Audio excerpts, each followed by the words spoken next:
Oh, man, it seems like every week we are just sitting with our heads like, what is going on in the world of Ole Miss? It just can't get right with the basketball team. We would think that the losing streak would come to an end, and then they played against Texas. It was a homecoming of sorts for Chris Beard, his former squad. And, man, it was the highs and it was the lows, and the lows were really low that Ole Miss lost again. Yeah, we're going to get all into that. But first, we got to introduce the man who's going to really break that down for us. Exactly. You can't talk Ole Miss athletics without him, Ruben. He's the host of the LockedOn Ole Miss podcast, which you can catch right here on the 24 Plus app, YouTube, or anywhere you get your podcast. Welcome again to the program, Mr. Stephen Willis. He don't even want to wear no Ole Miss gear because they've been letting him down. Hey, there's images online of Justin Verlander at Detroit Tigers spring training. So I'm celebrating that moment. I'm relishing it right now. So that sounds like it might be about the only thing you can relish at this point, because there is no easy answer for Ole Miss basketball. No, it was weird because Ole Miss against Texas, they were down by 18 points in the first half and fought all the way back and took the lead against the Texas Longhorns in Austin and lost by double figures. I don't even know how that happens, but there were two runs by Texas of more than 14 points in that game, and it was frustrating. It was nice to see. Eduardo Klafke did have his best game as an Ole Miss Rebel, and Patton Peekins is going to be a bona fide star. If Ole Miss fans are watching this saying, hey, sorry about that. If Patton Peekins is the reason that Ole Miss fans should be excited about what could happen to this team moving forward. He's a genuine star in college basketball, and it is a reason to be locked in for Ole Miss fans. So, Stephen, that's 5 straight losses. Rebels now 11-12 overall, 3-7 in the SEC. We are past the point of saying the urgency level is officially high. But what I got to say is this just a bad stretch, or is this just who Ole Miss is? I think, as Andy Kennedy used to say, you kind of are what your record says you are. Yes. Yeah. And I think this team, it just didn't work out. The pieces were there, the talent's there. Whenever they're clicking, they look really good. But there's always a piece or two that's just not coordinating for whatever degree. Now, a lot of that has to do with the fact that Ole Miss plays so many games on the road to start this SEC slate. But the problem is, like we talked about last week, it's a math problem. Now Ole Miss, to make the NCAA tournament, would need to go 7-1 in their last 8 games. That's not going to happen. No. Just the law of averages say that's not going to happen, which means they have to win the SEC tournament to get into the tournament, which means the season is a failure, essentially. And a series of misevaluations, or they just couldn't get back. I thought this team would be better on the front court. I looked at the players that they brought in who have a history of being good on the front court. All of a sudden, they're just invisible. And that is the position that kind of does them problems. We talked about the international players adjusting to the American game. Cassia kind of is adjusting a little bit, but Camerdine, even though he played professional ball in Europe, has not been the player that they hoped he would be. A.J. Storr has been really good, and Patton Peekins is going to be a revelation moving forward. But it just always seems like there's one or two pieces that aren't quite clicking for the Ole Miss Rebels. Unfortunately, that's probably going to be more common than not during this portal transfer generation of basketball, because you're going to miss. You just are.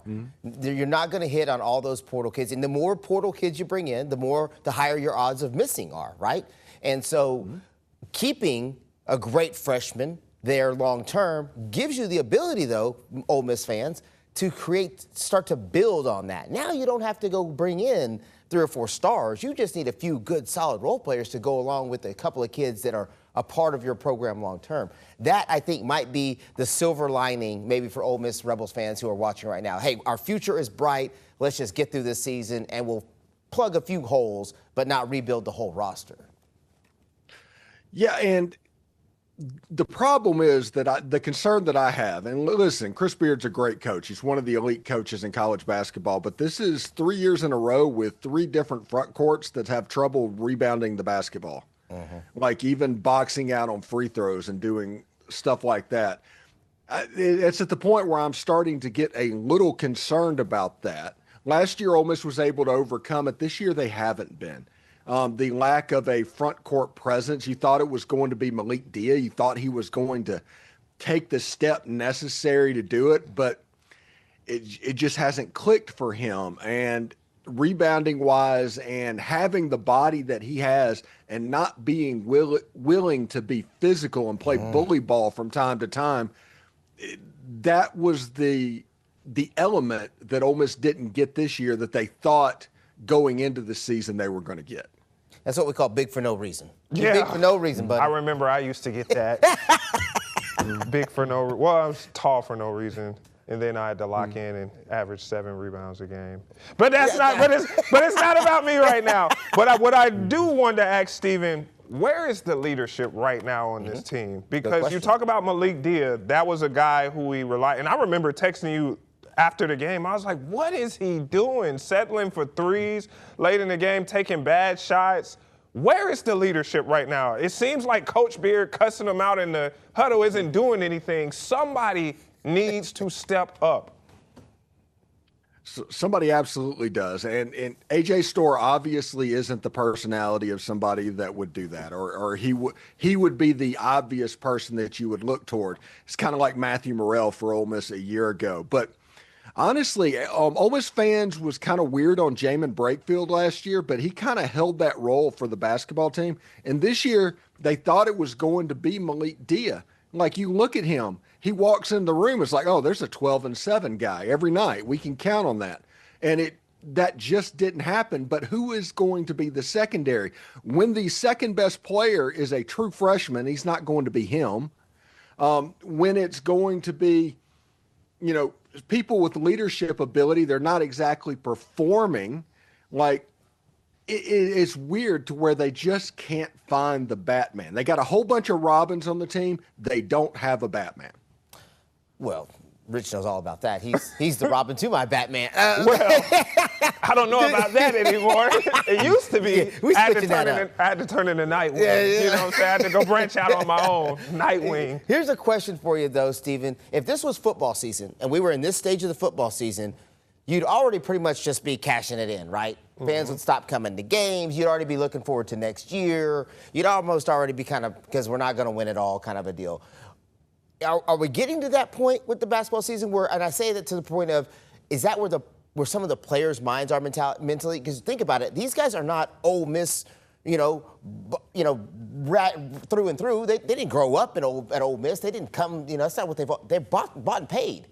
And so they don't have that same allegiance. They don't have that same loyalty. They're not embedded into it like that. So I just tend to think that when a season starts to go the way this one has gone, you start to lose players' focus and energy. A lot of what I see wrong is energy. You start to lose that because they're not really, half of them are probably thinking, man, I'm getting in the portal after this season anyway. Yeah. Yeah, there's a little bit of that concern going on. And also, the number 2 sport on Ole Miss's campus, for better or worse, is college baseball. Oh, should be women's basketball. Give yo her flowers. Yeah. College baseball season starts this weekend. Yep. And they're going to be putting 15,000 people in Swayze Field on the reg at Ole Miss. So you need to get the win and get some momentum going, at least for fan interest. Because if they decide to turn the channel, they don't turn it back whenever this is going on. The Ole Miss fans, for better or worse, they're ingrained in this culture. You're going to go to football, you're going to deal with basketball until baseball starts, and then you're going to move to baseball because basketball traditionally hasn't been very good. It's up to basketball to give the Ole Miss fans a reason to pay attention. And this season, it's going to be an interesting test case on the court and off the court. With what's going on, with the addition of baseball season and all of that going on. Spring football is about to start, too. It's about a month away, believe it or not. So this is the time where we're going to use our use to segue, since you bring up football, Stephen, we haven't talked about my favorite player, Trinidad Chambliss, in a while. Now, I noticed something, Stephen. He was not on the NFL Draft Combine invitees because people think that he's coming back. But everything that's been reported is the NCAA continuing to say, no, you're not playing.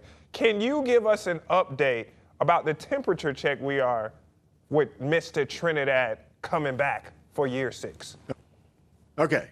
Whenever you're watching this, the hearing may have already happened. The hearing is on Thursday at 9:30, and that is the first hearing for the temporary injunction for Trinidad Chambliss. That's the legal avenue. Everything you've heard until now has been the NCAA. Everything along the way. We're going for the waiver that was denied. They go for the appeal that's denied. That it was all about that. And the NCAA claimed that Trinidad was not supported by Fair State originally when they declined the waiver. Well, that turned out to be almost immediately a lie.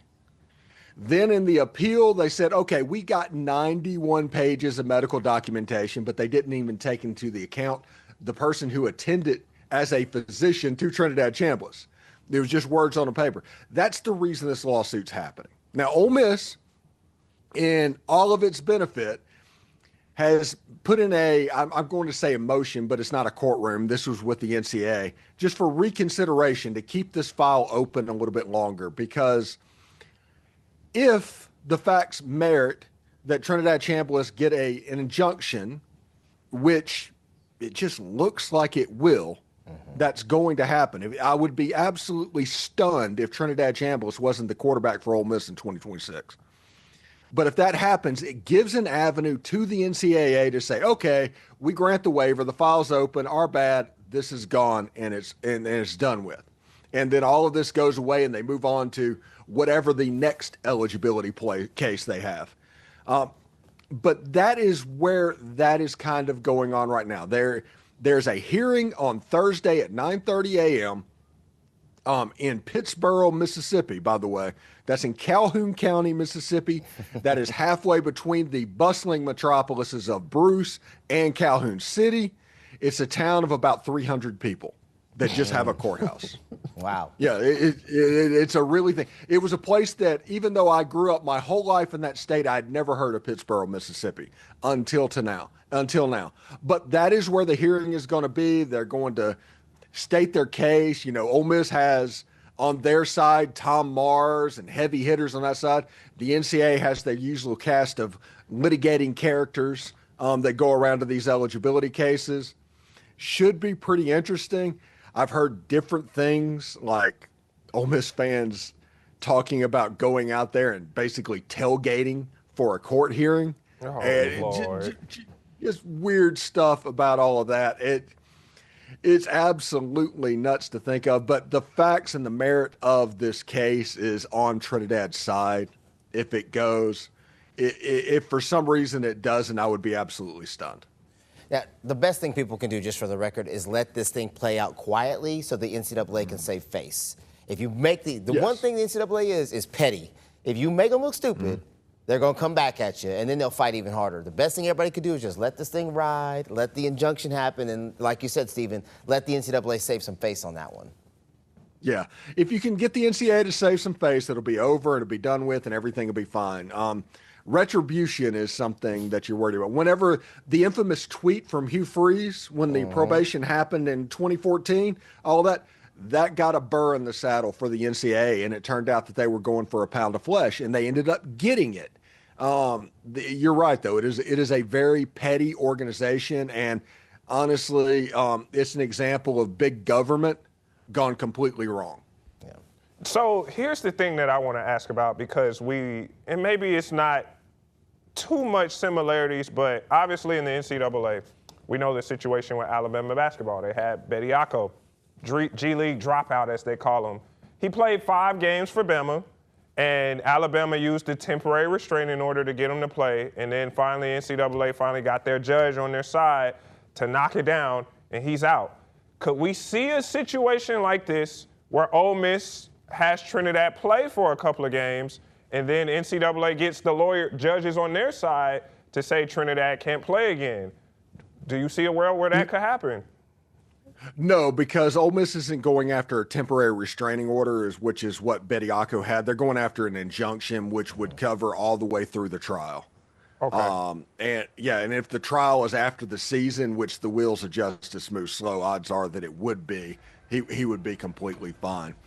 The Bediako thing is interesting to me because I don't know how much of a student y'all are of stuff like this, but in the 60s, there was a baseball player named Curt Flood, and he ended up being the person that broke up baseball's reserve clause. And it was one of those things where they could reserve you, put you on a list, and you didn't have a say over anything. The owner could have you forever. You couldn't go to another team, another league, anything like that. They had your rights. This Bediako case has a chance, in my opinion, to have ripple effects if he decides to keep this going. The NCAA's best wish is that he just drops it, but there's enough professionals playing college basketball right now. Bediako in front of a court of law, I would put money on him to say, hey, what's the difference in getting a paycheck from this billionaire owner and this billionaire institution? What's the difference? And whenever you ask people to say that, it could be the end of eligibility. The ripple effects legally could be hard. It all depends on if Bediako is the guy to you don't want to make that move against, because he will see it all the way to the end.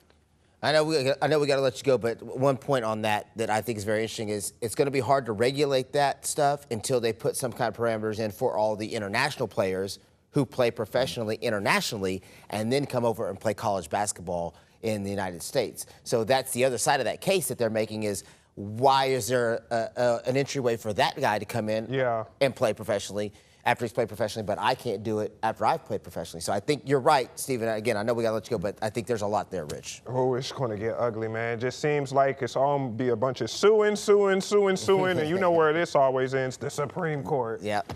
Oh, sheesh. All right. Thank you, Stephen, so much for your time today. As always, you have been a light in a very dark tunnel. We appreciate your time. Here for you guys. Stephen, real quick before we let you go, tell the people what you're working on. Right now, we're all Trinidad Chambliss all the time, getting ready for what's going to go on over the next couple of days. College baseball starting. We're starting that coverage as well, and we're going to pay attention to Ole Miss basketball and Ole Miss women's basketball to see if anything newsworthy pops as well. It's be a good time over in the LockedOn Ole Miss YouTube channel. All right. Appreciate your time as always, Stephen. We will catch you next week as always to bring us the latest on Ole Miss athletics. Hopefully, once we speaking again, the Rebels have got out of that funk in basketball. But maybe we're happy about baseball. But as always, Stephen, we appreciate your time. Appreciate you, big dog.